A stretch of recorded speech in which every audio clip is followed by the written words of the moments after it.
hukuman mati. Serem banget ya. Banget loh. Pro kontra hukuman mati.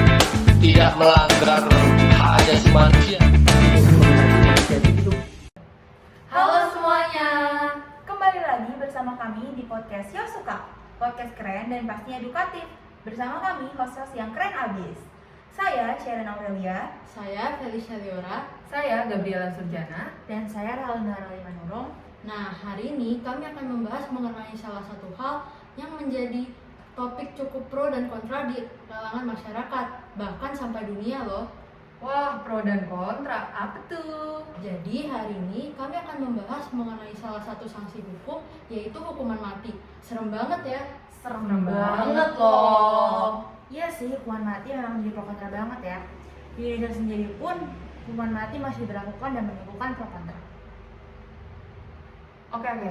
Mungkin sekarang kita bahas dulu ya tentang hukuman mati secara umum dan juga pelaksanaannya di Indonesia maupun di dunia. Nah, jadi hukuman mati itu adalah suatu hukuman atau vonis yang dijatuhkan pengadilan sebagai hukuman terberat yang diberikan kepada seseorang akibat perbuatannya. Nah, kalian tahu nggak sih sebenarnya hukuman mati ini tuh udah banyak dihapusin gitu di berbagai negara, tapi ada juga negara-negara yang masih memberlakukannya. Contohnya Indonesia salah satunya. Perjanjian International Covenant on Civil and Political Rights sendiri atau ICCPR tidak melarang penerapan hukuman mati, tetapi mereka memberikan serangkaian persyaratan ketat untuk penerapan hukuman tersebut. Antara lain, hukuman mati hanya berlaku untuk kejahatan yang paling serius. Lalu hak atas fair trial atau peradilan kejujuran harus terpenuhi. Yang ketiga, perlindungan hak atas identitas, dan syarat yang keempat adalah wajib menggunakan asas retroaktif. Nah, hukuman mati ini juga tidak boleh nih diberlakukan untuk terpidana yang di bawah umur, terpidana yang hamil, atau terpidana dengan gangguan jiwa gitu. Nah, hukuman mati di Indonesia ini berlaku untuk beberapa tindakan kejahatan. Yang pertama seperti pelanggaran hak asasi manusia, korupsi, terorisme, dan juga narkotika. Nah, di Indonesia hukuman mati ini masih terus meningkat. Pelaksanaan pidana mati di Indonesia sekarang ini dilakukan berdasarkan pada Undang-Undang Nomor 2 PNPS tahun 1964 tentang tata cara pelaksanaan pidana mati yang dijatuhkan oleh pengadilan di lingkungan umum dan militer. Nah, pelaksanaan pidana mati ini dilakukan dengan cara menembak tersangka sampai mati. Hukuman mati ini pun pastinya mengundang pro dan kontra ya dari berbagai kalangan. Beberapa pihak pro dengan hukuman mati karena merasa bahwa hukuman mati ini setimpal dengan tindak kejahatan yang dilakukan. Tapi ada juga nih beberapa pihak yang kontra dengan hukuman mati ini karena merasa bahwa hukuman mati ini melanggar hak asasi manusia, yaitu hak untuk hidup. Oke, ngomong-ngomong soal hukuman mati nih ya, ini kan pasti banyak banget pro dan kontranya. Kalau kalian sendiri gimana nih pandangannya? Kalau saya pribadi sih sebenarnya bimbang antara pro dan kontra ya. Di satu sisi saya pro terhadap hukuman mati ini karena saya tahu penerapan hukuman mati ini pasti diberikan kepada orang-orang yang sudah terbukti bersalah dengan tindakan yang emang benar-benar kejam gitu. Tapi di satu sisi lainnya saya bersifat kontra terhadap hukuman mati ini karena dengan adanya hukuman mati ini berarti kita kan menghilangkan nyawa seseorang walaupun memang orang tersebut terbukti bersalah. Tapi tetap orang itu pasti punya hak untuk hidup gitu, untuk mempertahankan hidupnya. Nah, selain itu juga kalau kita lihat dari situasi dan kondisi sekarang itu marak banget yang namanya KKN atau korupsi, kolusi, nepotisme gitu. Nah, sedangkan masyarakat ini kan bisa kita anggap terbagi menjadi dua gitu, masyarakat tingkat menengah ke bawah dan menengah ke atas, di mana keadilan dan kejujuran di bidang hukum tersendiri terutama di Indonesia sekarang masih dipertanyakan. Jarang banget kita dengar nih berita tentang hukuman mati ini. Jadi kan kita juga kadang bertanya-tanya, ini sebenarnya masih ada nggak sih di Indonesia atau enggak? Mungkin aja memang ada kasus-kasus parah yang dilakukan oleh masyarakat tingkat atas tersebut tapi ditutupi karena mereka punya koneksi atau dalam kasarnya mereka nyuap atau nyogok. Nah, dari itu aja kan kita lihat bahwa hukuman mati yang harusnya dilaksanakan untuk mengadili seseorang, tindakan seseorang, dari kasus ini tuh nggak diterapkan secara efektif, nggak sesuai dengan apa yang sebenarnya terjadi gitu. Jadi buat saat ini sih saya masih di posisi kontra ya terhadap hukuman mati terutama di Indonesia ini. Nah, kalau saya sendiri, saya merasa setuju dengan adanya pemberlakuan tindak pidana hukuman mati. Nah, saat ada terpidana yang memang sudah melakukan kejahatan yang sudah merugikan banyak orang lain dan sudah tidak bisa diterima lagi, menurut saya maka terpidana tersebut harus diberikan hukuman yang seberat-beratnya, yaitu hukuman mati. Nah, tetapi hukuman mati ini tuh harus disertai dengan pertimbangan yang matang dari hakim maupun penegak hukum lainnya, bahwa terpidana ini memang harus dan sepantasnya untuk dijatuhi hukuman mati. Nah, tetapi di Indonesia banyak faktor yang menentang adanya hukuman mati.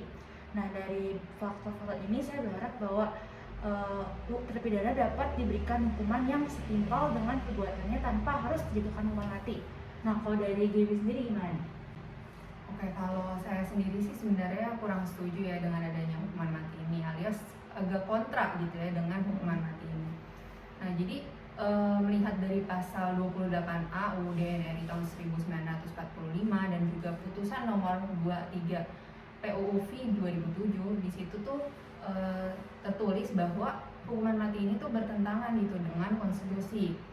Nah, kita juga melihat bahwa sistem peradilan di Indonesia tuh masih lemah gitu, yang bisa memungkinkan adanya korban-korban yang tidak bersalah malah dijatuhi hukuman mati. Selain itu, di sini saya juga melihat keefektifannya gitu dari hukuman mati ini. Apakah hukuman mati ini tuh dapat mengurangi angka tindak kejahatan gitu?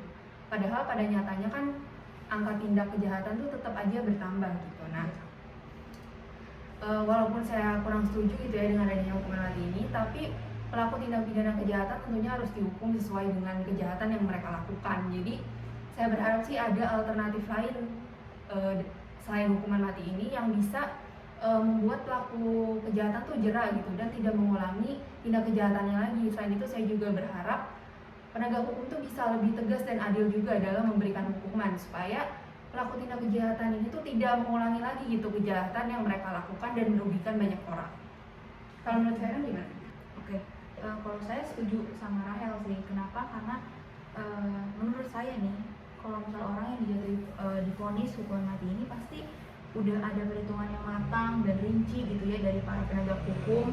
Kenapa gitu mereka vonis terpidana ini vonis hukuman mati gitu, pasti ada kejahatan yang udah sangat berat gitu kan yang si terpidana ini udah lakuin gitu, sehingga pasti terpidana yang menjadi hukuman mati ini pasti terpidana yang udah melakukan kejahatan yang sangat berat, bahkan merugikan banyak orang atau bahkan merugikan dan memalukan negara dan bangsa sendiri gitu kan. Tapi menurut saya dari pihak penegak hukum, contohnya hakim gitu ya yang memegang kunci kendali penuh gitu ya, yang memutuskan, itu hakim memang harus udah benar-benar tahu gitu kan. Jadi dia nggak salah vonis gitu kan, nggak salah menjatuhkan hukuman mati ke sembarang orang gitu.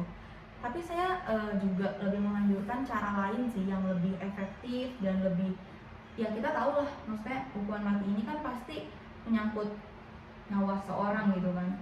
Jadi saya lebih menganjurkan cara lain tapi harus sama adilnya gitu ya dengan kejahatan yang telah dilakukan, dan ya harus sama adilnya hukumannya gitu, karena dia udah merugikan banyak pihak gitu kan. Gitu sih kalau dari saya. Oke, nah kayaknya kalau misalnya dari opini kita aja tuh kayak kurang cukup gitu ya. Nah, makanya di sini kita udah mengundang nih beberapa narasumber yang akan beropini bersama dengan kita mengenai hukuman mati. Oke, langsung aja ya kita lihat pandangan mereka mengenai tindak pidana hukuman mati ini.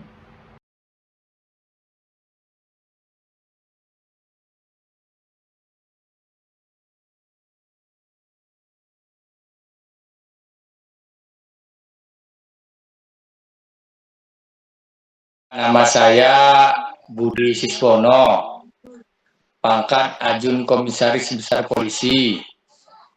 Dinas sekarang di Direktorat Reserse Narkoba Polda Sumatera Barat. Saya selaku Kepala Subdirektorat Reserse Narkoba. Itu pengalaman saya juga pernah menjadi Kasat Sirse Narkoba Polresta Padang. Kenalkan, nama kakak Muhammad Fadila Putra.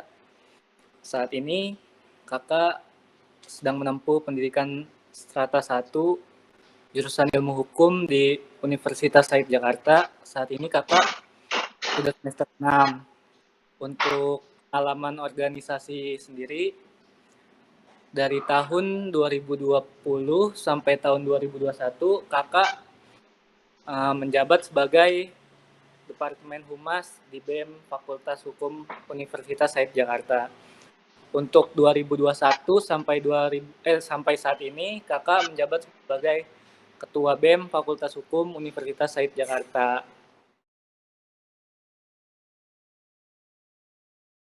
Untuk hak asasi manusia sendiri itu diatur dalam Undang-Undang Republik Indonesia Nomor 39 Tahun 1999 tentang hak asasi manusia pasal 1 ayat 1, yaitu hak asasi manusia adalah seperangkat hak yang melekat pada hakikat dan keberadaan manusia sendiri sebagai makhluk Tuhan yang Maha Esa dan merupakan anugerah yang wajib dihormati dan dijunjung tinggi oleh negara, hukum, pemerintah, dan setiap orang demi kehormatan serta perlindungan harkat dan martabat manusia sendiri. Itu menurut Undang-Undang Nomor 39 Tahun 1999 Pasal 1 Ayat 1.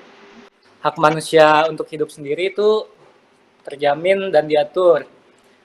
Terdapat dalam Pasal 9 Undang-Undang Nomor 39 Tahun 1999. Kita sebagai makhluk hidup, dari kita di kandungan itu sudah dijamin hak asasi manusia kita. Sampai kita umur saat ini, kita dijamin hak kita dalam undang-undang ini, hak untuk hidup, mempertahankan hidup bahagia, hidup tentram, aman, damai, sejahtera, lahir dan batin. Ya, hak asasi manusia itu adalah hak setiap warga negara seluruh dunia, termasuk hak warga negara di Indonesia untuk bisa hidup, mempertahankan diri, memenuhi kebutuhannya, kebutuhan primer,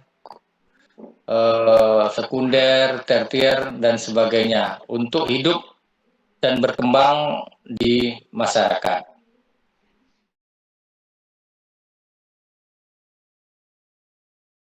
Ketentuan mati itu adalah hukuman yang diberikan oleh seseorang pelaku melakukan tindak pidana yang sudah diputuskan oleh hakim, vonis hakim di dalam sidang pengadilan. Tentunya ini mengacu kepada penjatuhan hukuman yang memang ada disebutkan pada undang-undang tersebut. Contohnya Undang-Undang Narkotika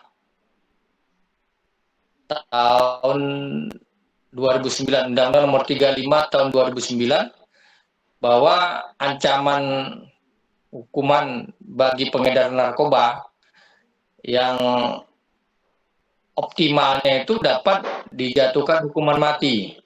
Contohnya Freddy Budiman. Nah, itu contohnya.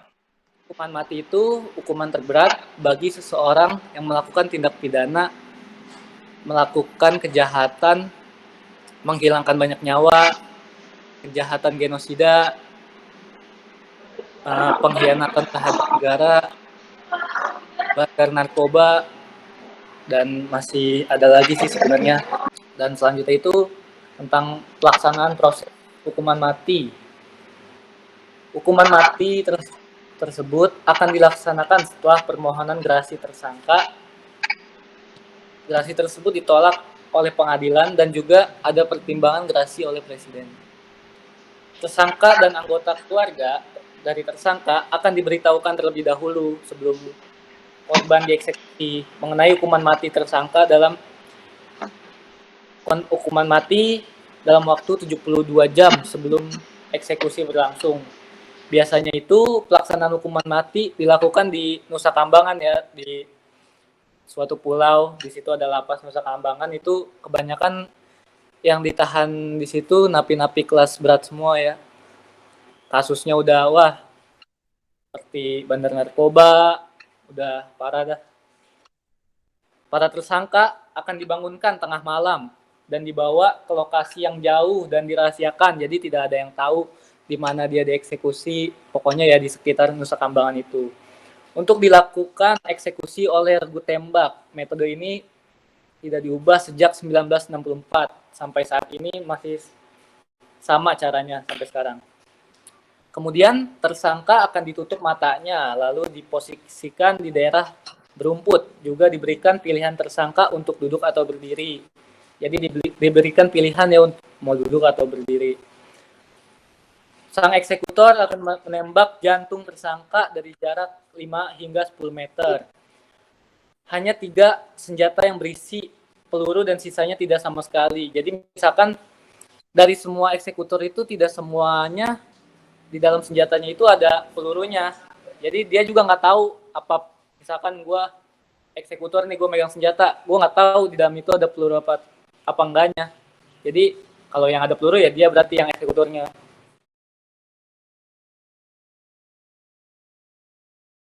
Kalau hukuman mati itu memang pro kontra di semua negara juga. Hukuman mati itu pro kontra, tergantung ya, banyak lah para ahli, ada yang pro, ada yang kontra.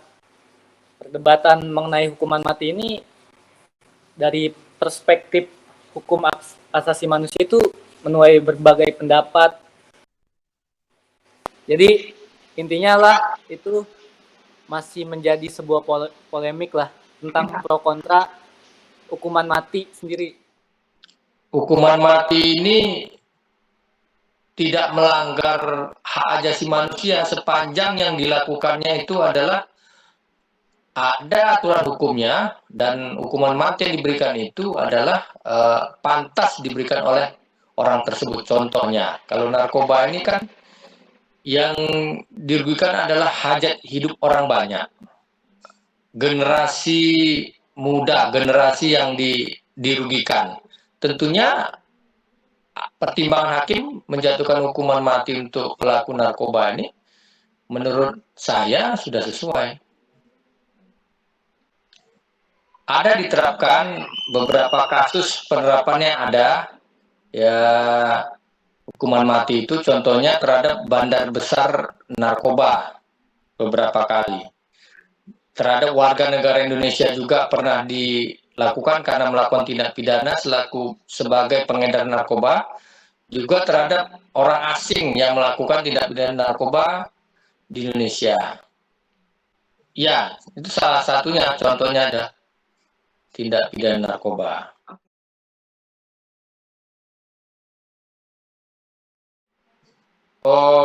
Pro, sepanjang dia melakukannya itu melanggar tindak pidana contohnya narkoba, ya, karena yang penting ada tindak pidananya, ada ancaman hukumannya.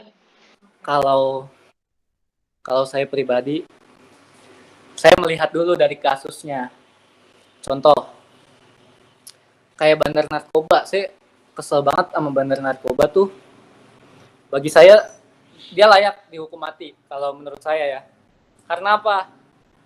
Pertama, bandar narkoba berapa banyak nyawa yang melayang, yang menghilang gara-gara si bandar narkoba tersebut. Berapa banyak generasi muda yang kehilangan masa depannya, bahkan sampai meninggal ya kan, gara-gara terjerumus ke narkotika tersebut. Berapa banyak juga keluarga, orang tua yang kehilangan anaknya, saudaranya, karena ya terjerumus ke narkoba tadi. Nah, si bandar ini, dia mana tahu apa-apa soal itu. Ibaratnya, mau lu mati kek, mau lu apa juga, ya yang penting gue dapet duit. Dia mana mau tahu. Nah, maka dari itu gue mikirnya, kalau bandar narkoba ditangkap, ya gue setuju kalau dia dihukum mati. Karena dia dihukum mati, cuma dia yang hilang. Ibaratnya cuma satu nyawa yang hilang. Dan dia sendiri, udah berapa nyawa gitu yang dia hilangkan. Gara-gara perbuatannya tersebut. Gara-gara dia bandar narkoba, udah berapa banyak lah nyawa yang dia hilangkan. Nah, menurut saya pribadi setimpal lah, nyawa satu dibayar dengan nyawa banyak, ya cukup lah. Setuju saya kalau bandar narkoba mah. Terorisme, kedua terorisme saya juga setuju kalau terorisme itu dihukum mati. Karena apa ya, satu, terorisme itu nggak jauh beda sebenarnya, sama-sama menghilangkan banyak nyawa. Biasanya terorisme kan bawa-bawa ya suatu agama lah. Kalau terorisme kan di agama gue sendiri, gue Muslim, ya tindakan terorisme itu sangat-sangat melanggar kaidah agama gue ya. Jadi dia membawa-bawa identitas agama Muslim dan melakukan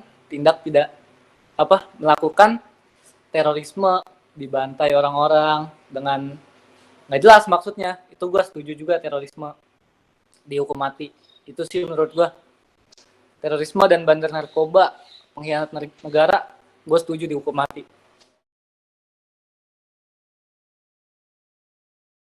Mungkin agak sama dengan hukum Indonesia. Hukuman matinya ya kalau menghilangkan banyak nyawa, seperti pembunuhan ini. Di sini tertulis kan, di mana jika tidak ada pengampunan dari pihak keluarga. Contoh di suatu keluarga ada salah satu keluarga yang dibunuh sama orang dan orang itu tidak ikhlas dan tidak memaafkan, maka di dalam tulisan ini dapat dijatuhi hukuman mati.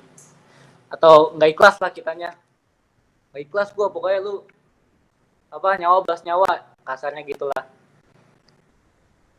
Dan selanjutnya itu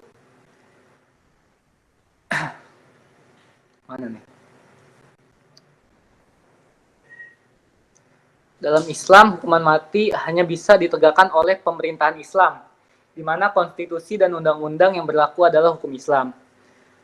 Itu pun harus melalui mekanisme peradilan, bukan semata-mata berdasarkan pada fatwa ulama. Nah, di sini dijelaskan bahwa ya hukuman mati dalam Islam itu yang bisa negakin juga harus pemerintah Islam. Nggak boleh berdasarkan fatwa ulama. Balik lagi ya ke pengadilan lagi, di mana negara tersebut harus menganut hukum Islam di dalam pemerintahannya. Hukuman mati pun hanya berlaku berdasarkan pertimbangan yang sangat ketat, seperti konteks yang melatar belakangi adanya suatu tindak pidana yang diancam hukuman mati. Kalau ini yang dijelasin ini sama kayak penjelasan yang menurut gua tadi ya. Harus dilihat dulu latar belakangnya apa, konteksnya apa, dan kasusnya apa. Terhadap agama saya, terhadap hukuman mati ini, saya kira dapat dibenarkan ya. Terkait ini kan adalah yang dilakukannya, contohnya adalah tidak pidana narkoba. Dia selaku pengedar narkoba adalah merusak generasi muda selanjutnya. Ini lebih banyak manfaatnya daripada mudaratnya. Karena yang dilakukannya adalah merusak generasi muda. Daripada dia merusak ribuan bahkan jutaan oleh masyarakat, ya bagusan dia di hukuman mati setimpal dengan perbuatannya.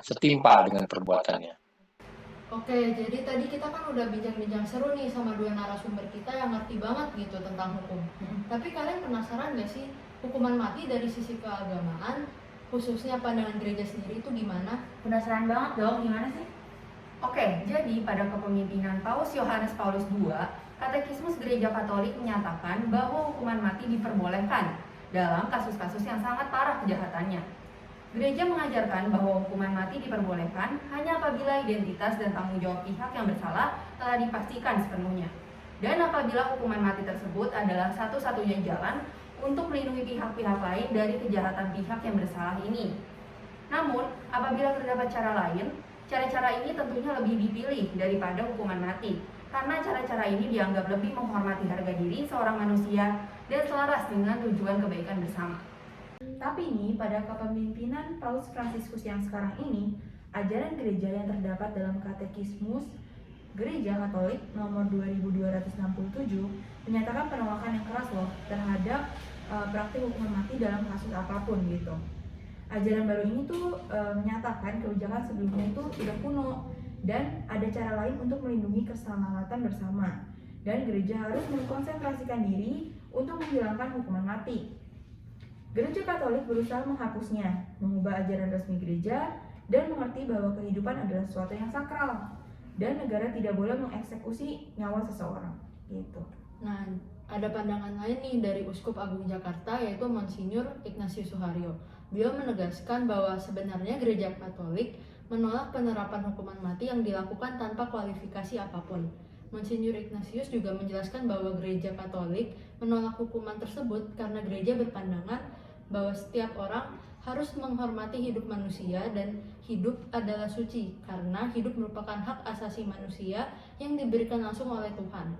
Beliau juga mengatakan bahwa sistem hukum dimanapun, bahkan di Indonesia, tidak ada yang sempurna. Sistem hukum yang dibuat oleh manusia sehingga rentan dengan kekurangan dan kesalahan. Nah, supaya kita bisa tahu lebih jelas mengenai pandangan gereja terhadap tindak pidana hukuman mati, di sini kami sudah mengundang salah orang narasumber yang pastinya sangat berkaitan dengan bidang keagamaan, yaitu Pastor Agustinus Madeo SC.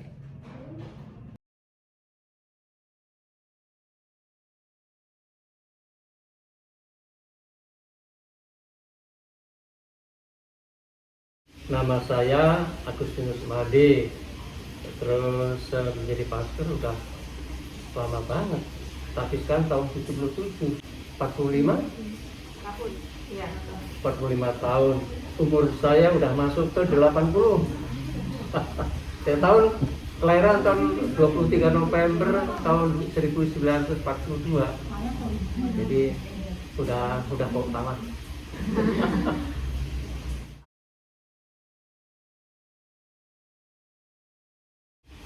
Ya memang hidup itu hak asasi manusia, itu jelas. Karena hidup itu Tuhan memberikan hidup, oleh karena itu hidup itu juga milik Tuhan, jadi hak Tuhan. Jadi manusia tidak boleh merampas semuanya sendiri. Gitu.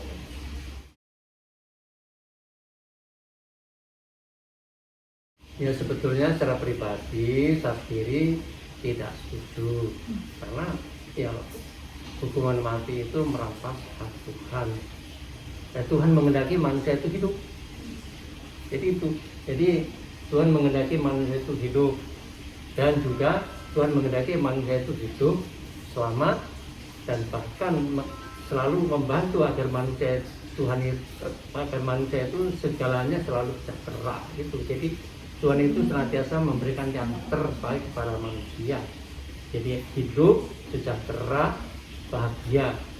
bahagia di bumi ini, juga nanti bahagia sesudah mati. Oleh karena itu, dan Gereja Katolik juga pandangan sendiri, manusia itu mendapatkan yang namanya yaitu kebangkitan. Tujuannya apa? Tuhan menghendaki manusia itu selamat, hidup, bahagia. Jadi selamat, bahagia hidup di dunia ini, yang nanti dilanjutkan oleh Tuhan sendiri kebangkitan, hidup sesudah kehidupan di dunia ini. Jadi Tuhan menghendaki kehidupan yang terus-menerus. Oleh karena itu bagi saya, Tuhan itu memberikan yang terbaik. Jadi sakit, musibah, apalagi kecelakaan, bahkan mati, itu bukan kehendak Tuhan. Kan banyak orang mengatakan kalau mati itu udah kehendak Tuhan. Oh Tuhan itu jahat sih. Tuhan menghendaki hidup. Nah, kalau ada orang sakit, ya itu kan kondisi tubuh kita, karena manusia diciptakan dari debu tanah, maka manusia itu bersifat terbatas dan lemah. Kalau lemah, maka manusia gampang terkena oleh entah penyakit, kegagalan, sedih, terus malapetaka dan sebagainya. Itu kan malapetaka itu karena alam. Nah itu karena manusia itu diciptakan dari debu tanah. Nah arahnya kenapa? Karena sadar bahwa manusia itu diciptakan dari debu tanah dan lemah, manusia harus senantiasa mengarahkan diri kepada Sang Pencipta.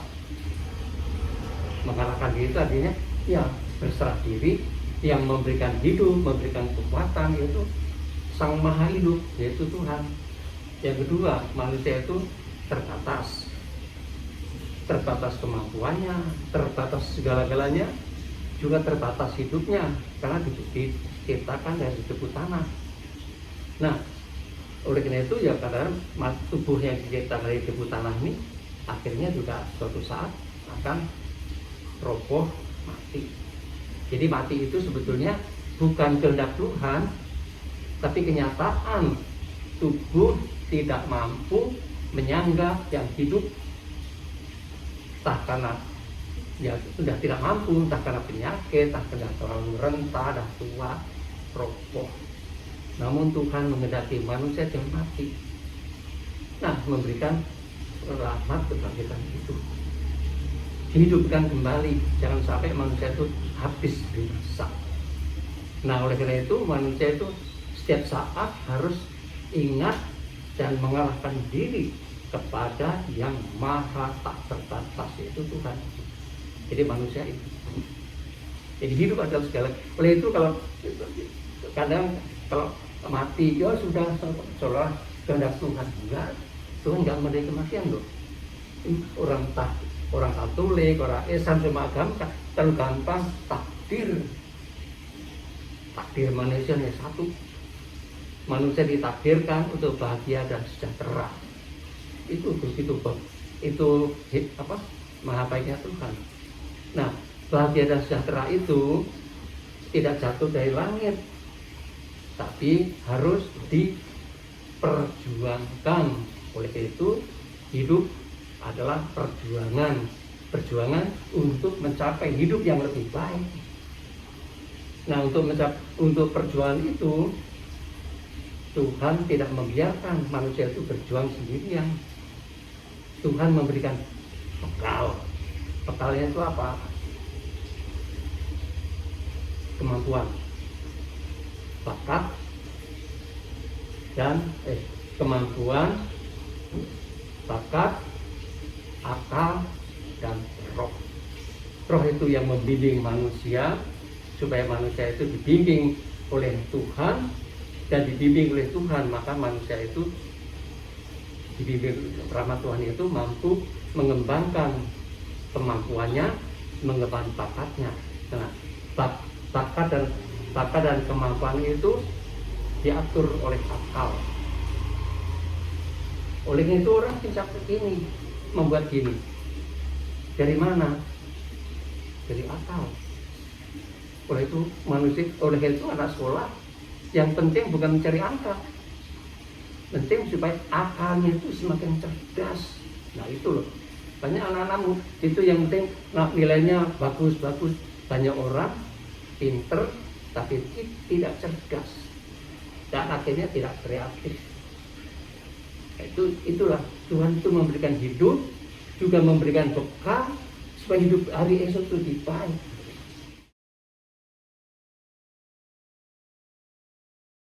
Sebetulnya gereja juga tidak setuju, tapi akhirnya kan kita ya sudah, kalau gereja menghendaki seperti itu ya silakan, itu urusan pemerintah.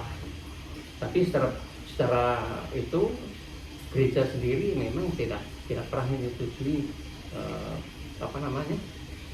hukuman mati. Paling tidak hukuman seumur hidup, dan hukuman itu tujuannya bukan memukuli, bukan. Dihukum itu artinya bukan digebukin, bukan dihukum itu artinya dididik supaya nantinya menjadi baik gitu loh. Jadi kalau masuk penjara itu bukan disiksa, bukan dididik supaya nanti menjadi baik. Misalnya kalau teroris itu ditangkap, dipenjara. Nah, nanti di penjara itu kemudian dididik supaya disadarkan, supaya keinginan untuk menjadi teroris itu hilang, kembali untuk mencintai kehidupan. Wah, seru banget ya bincang-bincang kita tadi. Kita bisa beropini, bisa berbagi pandang bersama narasumber-narasumber kita yang keren-keren abis nih. Jadi bisa nambah pengetahuan baru bagi kita ya kan dari bincang-bincang kita tadi. Iya benar banget. Jadi kita sudah simpulkan nih, untuk perkara praktik hukuman mati ini masih menjadi polemik bagi berbagai pihak. Contohnya perbedaan pandangan dari sisi hukum dan agama. Gereja sendiri sebenarnya sangat menentang dan memberikan penolakan keras terhadap tindak pidana hukuman mati ini. Karena pada dasarnya prinsip dari diberikannya hukuman adalah untuk memberi efek jerak, serta mendidik bukan untuk menyiksa. Namun, gereja pun tetap menyerahkan keputusan sepenuhnya kepada pemerintah dan pihak yang berwenang. Jika dilihat dari segi hukum, para penegak hukum sepenuhnya setuju terhadap pemberlakuan tindak pidana hukuman mati selama tindak kejahatan tersebut dilakukan sesuai dengan ketentuan yang berlaku. Iya, hukuman mati ini memang pasti mengundang pro dan kontra ya dari berbagai pihak. Oh ya, ngomong-ngomong, nggak kerasa kita udah bahas banyak banget mengenai hukuman mati ini ya. Semoga semua yang sudah kita bahas hari ini bisa jadi wawasan baru untuk semua yang menonton ini. Dan kita juga lebih bisa terbuka lagi nih pikirannya terhadap hukuman mati sebagai sanksi dari tindak pidana. Nah, mungkin sampai segitu dulu ya pembahasan kita hari ini mengenai hukuman mati. Saya Ralima Manurung, Saya Felicia Liora. Saya Gabriela Subjana. Dan saya Sharon Aurelia. kami dari Podcast Suka pamit undur diri. Sampai bertemu dan kesempatan. Dadah! Hukuman mati Tidak melanggar hak asasi manusia.